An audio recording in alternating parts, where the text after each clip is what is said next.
Major win for President Trump after a federal appeals court rules the administration can deploy the National Guard in Portland, Oregon. Rich Edson joins us live from the White House with the latest. Hey, Rich. Hey, good morning, Ainsley, Lawrence, and Brian. Well, this ruling reverses a lower court ruling that had blocked the deployment to Oregon. DHS Secretary Kristi Noem writing in a statement, quote, another victory for President Trump and the safety and security of the American people. The law, U.S. Constitution, and Supremacy Clause back the president's action to protect the public and law enforcement, and today this ruling has vindicated us. The order cites periodic violence and protests at an ICE facility in Portland as justification for President Trump's decision to deploy the National Guard there. Attempts to burn down the building and breach the front doors, and protesters throwing rocks, sticks, and fireworks at federal officers. Local leaders in Oregon say police there have handled the protests and arrested those who've broken the law. Oregon Governor Tina Kotek says that, quote, Oregon remains united in the fight against this unwanted, unneeded military intervention in Oregon. We will continue to show up for our neighbors, make our voices heard, and use our collective power to protect communities and our democracy. And there are more court fights ahead. Illinois officials have sued to stop the president's National Guard deployment to Chicago.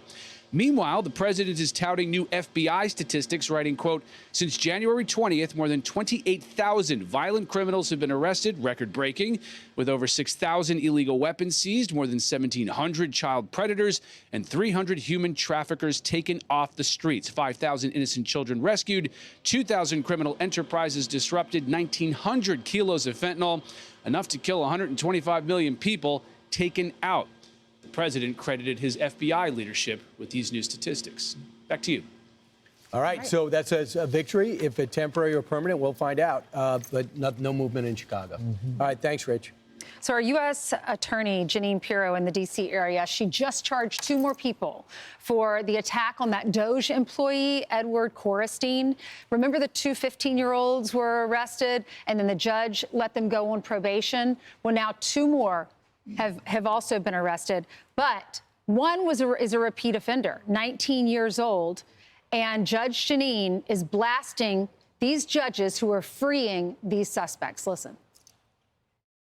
On July 24th, he is sentenced to one of the 2 misdemeanors that he's charged with.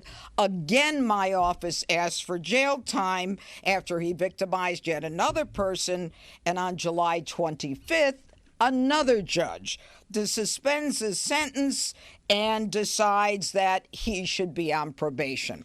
So after a felony of attempted robbery conviction, after a violation of probation, after a second crime, after a second conviction, after no compliance with C. Sosa, the judges say do better and they let him go.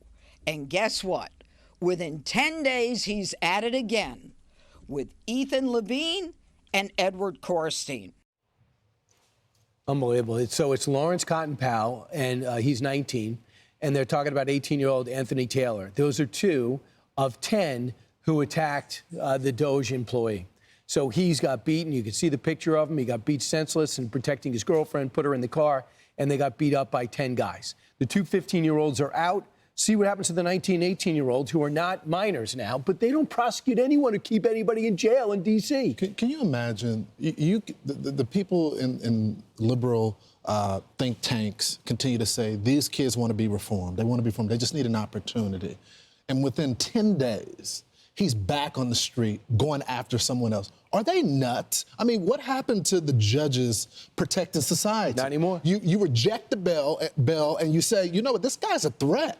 He can go after me and my kids, someone down the street. But instead of doing that, after the recommendation of the state, which has said we want him locked up, we're speaking for the people of the country right now, we believe he should be remanded without bail. And these judges are totally dismissing that because of some type of experiment. I'm all for getting kids a second shot. Worked in juvenile court for a while, and I saw some kids that did turn their life around. But I never saw a kid turn their life around without punishment. Punishment has to happen. There has to be a breaking point and this epiphany where they say, look, man, I don't want to be locked up anymore. I want to turn my life around. But they're not even granting us that. I just think maybe these judges need to have personal experience on what it's like being victim of a crime. You see Brian Robinson, former running back with the with Washington Redskins. He gets randomly beat up, or they try to steal his car. He gets shot when he tries to resist. And then you have the DOJ employee. countless other people. They are victims or threaten to be victims or moved out. When you are personally impacted, like so many in Washington, D.C., around the position of power, or you have a different view. Yeah. It looks Not like these that we judges, wish that for any of the judges, but you do have a different view when you've been a victim. Yeah, I mean, they just have to understand there's another side. Right. You know, the first thing you have to do is protect people. The second thing you have to do is you could work on rehabilitation, but they have to be incarcerated. Well, even the police officers are frustrated. The Metro Police Chief said, in this room, I assume talking to all the police officers, saying, in this room, y'all know, we keep arresting the same individuals. And they become familiar. These police officers have a precinct. They become familiar with who the worst of the worst are in their neighborhood. And they're getting rearrested and let out again, rearrested and let out again.